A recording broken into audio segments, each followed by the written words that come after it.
revenons à 2003, 2002, 2004, Nicolas Sarkozy est ministre de l'Intérieur. Et vous, vous êtes dans les couloirs du ministère de l'Intérieur, vous avez rendez-vous avec Claude Guéant, Oui. et vous avez rendez-vous aussi avec Nicolas Sarkozy. Non. Vous l'avez rencontré quand? Alors, Nicolas Sarkozy, je vous dis, je l'ai rencontré 2 fois de ma vie. 2 fois de ma vie. Et en tout cas, jamais après la présidentielle. Ça, je vous rassure, je n'ai pas été une seule fois à l'Élysée. Donc, enfin, j'ai été visiter Claude Guéant, bien sûr, mais pas jamais Nicolas Sarkozy, le président Sarkozy. Donc,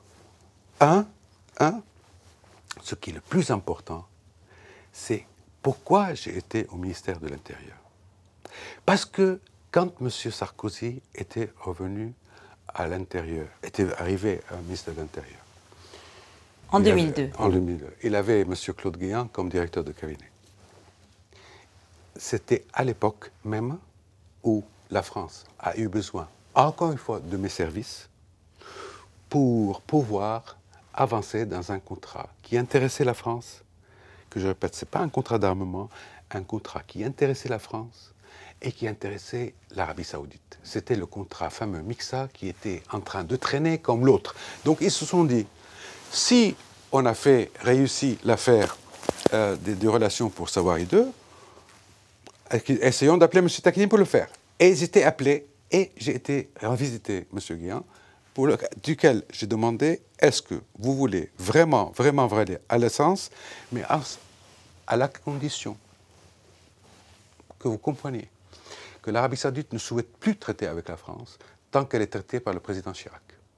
Alors si vous me dites, et si vous me confirmez que votre démarche va être la propreté contre la saleté de ce qui s'est passé avant, pendant les 12 années de Chirac, je ne sais pas quoi là, oui. Alors là, je suis prêt à agir. Sinon, non. Il m'a confirmé ceci, et c'est comme ça qu'on a été visiter l'Arabie Saoudite, visiter le prince Naïef, son Altesse le prince Naïef, qui est ministre de l'Intérieur, l'homologue de M. Sarkozy. Vous êtes parti plusieurs fois avec Claude Guéant et Brice Hortefeux Oui. en Arabie Saoudite. 3 fois depuis la première démarche, pour essayer de remettre le contrat en forme, propre. Je ne suis pas attaché à M. Sarkozy, je le connais pas. Par contre... Vous l'avez vu 2 fois au ministère de l'Intérieur. Oui, mais ça ne veut pas dire le connaître. Je l'ai vu, alors, pour votre gouverne, je l'ai vu la première fois, c'était pour traduire une conversation entre lui et son homologue en Arabie Saoudite, à la demande de l'Arabie Saoudite, à la demande du prince Naïef de l'Arabie Saoudite. Et la deuxième fois, je l'ai vu avec feu Philippe Séguin, qui était son ami aussi, et je connaissais beaucoup. À cette époque-là, entre 2002 et 2003-2004, vous rencontrez aussi Jean-François Copé. Ah oui. Il est ministre du Budget. Ouais. Il y a des photos qui vous montrent, ensemble, en vacances. Vous l'avez invité en vacances à Beyrouth, à Londres, peut-être ailleurs. Vous étiez intime. Qu'est-ce que vous attendiez de lui? Jean-François Copé, c'est un ami. Jean-François Copé, il peut dire et certifier que cet ami n'était pas une amitié intéressée. J'ai jamais, et je répète, jamais demandé une quelconque chose à Jean-François Copé qui ait de près ou de loin quelque chose en relation avec sa position, n'importe laquelle. Il a fait plusieurs positions. Oui, il était ministre du Budget à ce moment-là. Monsieur Takieddine, vous avez payé des impôts depuis 10 ans. Votre ex-femme a dit au juge Van Ruymbeck qu'il y a eu un contrôle fiscal qui a été interrompu par une haute autorité en 2010. Est-ce que c'est après avoir été ami avec le ministre du Budget? Alors, premièrement, M. Jean-François Copé n'est pas ministre du Budget actuellement en 2010. Donc, c'est... Est-ce que vous avez payé des impôts ces 10 dernières années? Non, attendez. Je réponds à la question point par point. Le contrôle fiscal, déjà en cours, est toujours en cours. Il n'a pas été arrêté. Je ne demande pas d'ailleurs de l'arrêter. Voilà. Donc, problème, ça c'est encore une allégation fausse. Jean-François Copé, étant ministre du Budget, j'ai jamais, et qu'on me le prouve, jamais demandé une quelconque intervention. Pendant ces années, j'avais un autre contrôle. J'ai jamais demandé qu'on trouve dans les archives, une fois que j'ai demandé, une intervention de lui dans cette affaire. ou dans d'autres affaires. Mais est-ce qu'on paye des vacances à un homme politique sans attendre quelque chose? D'ailleurs, je ne sais pas si je payais ou pas payé les vacances. Tout ce que je peux Vous dire. les avez payées ou pas? Je ne pense pas que je les ai payées, mais enfin... Non, attendez, votre ex-femme dit qu'elles ont été payées. Elle peut dire ce qu'elle veut et on va traiter ça ultérieurement. D'ailleurs, la justice l'a traité comme il fallait. Tort exclusif, etc., etc. Bon, et c'est pour la première fois en France. Pardon, une des rares fois.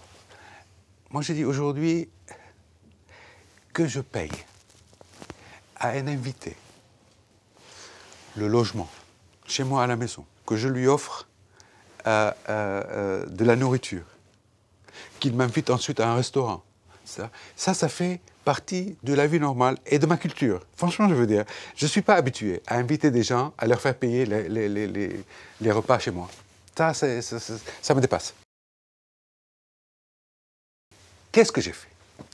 J'ai demandé à M. Guéant de me dire si ça l'intéressait. Ça intéressait son patron, donc le président de la République à l'époque. Nicolas Sarkozy, vous l'appelez le patron? Lui, il appelle le patron, donc je suis obligé de l'appeler son patron à lui. Vous dites le patron? Mais il n'est pas mon patron, non, excusez-moi. Il est son patron. Mais c'est pas grave, c'est bien, c'est un honneur. Donc, je dis, demandez au patron, à votre patron, voilà, s'il est intéressé par ceci. La réponse, oui, bien sûr. Alors je dis, laissez-moi travailler là-dessus et je vous offre la solution dans les mois qui viennent. Et j'ai offert la solution à M. Guéant en direct, live. C'est au moment de l'arrivée de Nicolas Sarkozy à l'Élysée, oui. C'est après 2007, voilà. la libération des infirmières bulgares. C'était préparé avant. C'était préparé avant. C'était préparé avant. Je vais là-bas avec M. Guéant. Je l'ai convaincu, on y va. C'était un lundi. Mardi, on voit les responsables. Il s'aperçoit que c'est bon. Je dis, mais qui va les sortir, ces nurses? M. Guéant me dit, il n'y a que M. Kouchner, le ministre des Affaires étrangères. Je dis, moi je comprends le monde arabe, franchement je veux dire, M. Kouchner c'est peut-être pas la meilleure solution, vous comprenez, etc. Il me dit, non, non, non, non, non. Je dis, laissez-moi trouver une solution, s'il vous plaît, parce que franchement je veux dire, c'est pas possible, M. Kouchner. Ça passe pas ici. Je comprends le monde arabe, je répète. Et je vais voir le responsable là-bas. Et je lui dis, je pense qu'il faut mieux qu'on ait une femme qui puisse venir sortir ces nurses, parce qu'il y a des enfants qui ont été tués, etc. Pourquoi pas une femme? Et j'ai une idée. Pourquoi pas Madame Sarkozy? C'est vous qui avez eu l'idée? C'est moi. C'est moi. Est-ce que vous pouvez m'obtenir l'agrément du grand, le leader? Il me dit, donnez-moi quelques temps. Bon, une demi-heure après, il m'a dit, d'accord, je viens chez Claude Guéant. Kadhafi est d'accord. Oui. Et il préfère. Très bien. Alors donc, j'ai dit à M. Guéant, voilà, est-ce que vous pouvez convaincre Mme Sarkozy de venir chercher les infirmières elles-mêmes? À la dernière minute, il fallait voir comment un fonds qui a été créé pour les enfants par le président à l'époque, Kadhafi, allait pouvoir être remboursé de ce qu'il aurait mis dedans. C'était à peu près 135 millions de francs, correspondant à 1 million par enfant. Et les autres, 350 qui allaient mourir. Là aussi, il y avait un problème. La France ne voulait pas payer. L'Europe ne payait que 15 millions d'euros. Alors, encore une fois, Takedine allait trouver une solution. Sinon, il n'y a pas de libération. On a trouvé une solution qui consistait à substituer la France par le Qatar qui garantirait ça. À la Libye directe, deux pays arabes entre eux, pas de problème. Aujourd'hui, nous avons besoin d'une France digne.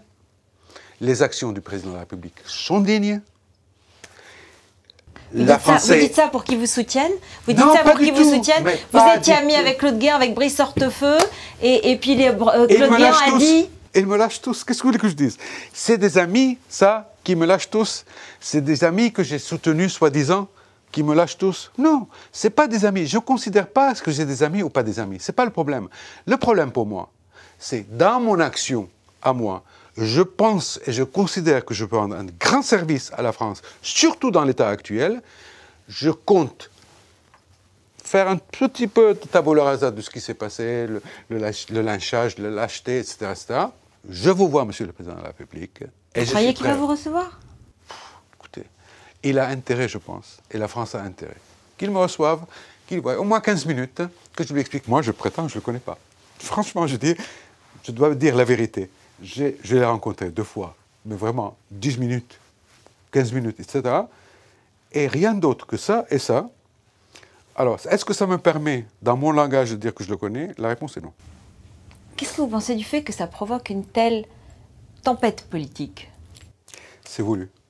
C'est voulu et je pense que la meilleure manière de pouvoir le faire, c'est de salir un propre au lieu de salir les salles, au lieu de présenter les salles comme salles, parce que quelques salles entourent le président de la République aujourd'hui, malheureusement, et ces salles-là veulent se protéger en salissant un autre. Moi, j'ai jamais donné des valises. Je n'ai pas besoin de donner des valises. M. Bourgi, peut-être, a besoin de donner des valises pour exister par rapport au président africain. Ça, c'est son problème. Ça, c'est sa manière. Ça, c'est sa méthode. Moi, j'existe sans ça. J'ai une valeur ajoutée. Elle est reconnue. Elle a été satisfaisante, efficace, pour l'avoir utilisée plusieurs fois. Je n'ai pas donné des valises. Non. Par contre, je demande des remerciements. Et je demande plus des légions d'honneur parce que de la manière dont c'est fait, ça, je les jetterai dans leur figure. Personnellement, je n'ai pas envie de leur légion d'honneur. Par contre, franchement, je veux dire, j'ai besoin que les choses soient clarifiées. Qui est-ce? Qu'est-ce que je fais, etc. Moi, Claude Guéant, aujourd'hui, que je considérais ami, pour l'avoir accompagné dans toutes les démarches, je tiens à lui demander une seule chose devant vous. Je demande quelque chose au président de la République, oui, et je demande quelque chose à Claude Guéant. Et je lui dis simplement, rafraîchissez-vous un peu la mémoire et je demande des excuses, franchement, des excuses venant de sa part, qu'il me montre, ou quelqu'un me montre, une seule chose que M. Duré aurait fait pour la France, à part des mensonges, à part des prétentions, à part des allégations. Voilà. Moi, je pense aujourd'hui, que je ne mérite pas, et je ne veux pas, et je n'accepte pas d'être comparé ni à lui, ni à ce jury-là, ni à monsieur le nouveau venu là, à l'Élysée, qui s'appelle monsieur Bourgi, maître Bourgi. Je n'ai jamais travaillé avec Villepin. Eux travaillaient avec Villepin, changer de cap, venant chez Sarkozy, aujourd'hui, etc., avec une panoplie de votre volonté, etc. C'est la saleté qui touche la République aujourd'hui, et c'est là, pas moi, c'est cela qu'il faut nettoyer.